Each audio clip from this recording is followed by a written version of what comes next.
a couple things you want to understand. So if you're dealing with, when I had my brokerage, brokerage, you're dealing directly with me. So whatever, if it's, let's use simple numbers.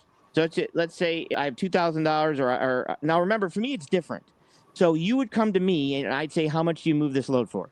And you would say $3,000. I'd be like, okay, I'll call you right back. I would then call my customer and say, let's use simple numbers, and say $4,000. Right? We're using simple. I like simple numbers.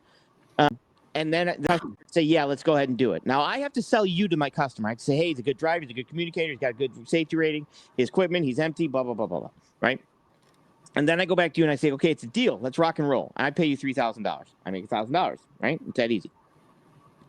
So understand that that's how it works for me. Now, when you're dealing with someone else, like I love when people say that, brokers have no skin in the game. Brokers don't pay the buff. Right. And my first question is, I would say to them, do you think you have a larger payroll than TQL?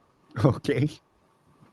Do you think you have a larger business, price for your brick and mortar building than TQL? Do you think you have a larger tax? Do you think you have so they have skin in the game, right?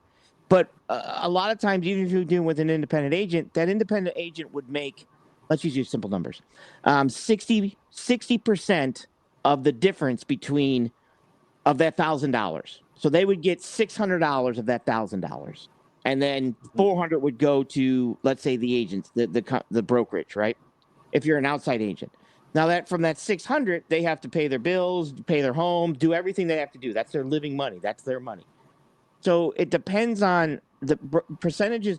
Depend on who you're working with. If you're working with a smaller direct broker or brokerage, they might be able to take less because they don't have a labor of a TQL. They don't have a brick and mortar of a TQL, right? But there are things that TQL has to pay for. They have to pay for labor. They have to pay for electricity. They have to pay for computers. They have to pay for taxes. They have to pay for the building. They have to pay for all this.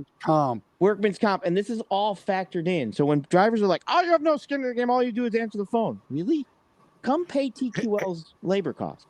Think about how much that is. I mean, you can run their numbers and see how much they're paying off. They're public companies. So it kind of depends on who you're working with. So it's a hard question to answer.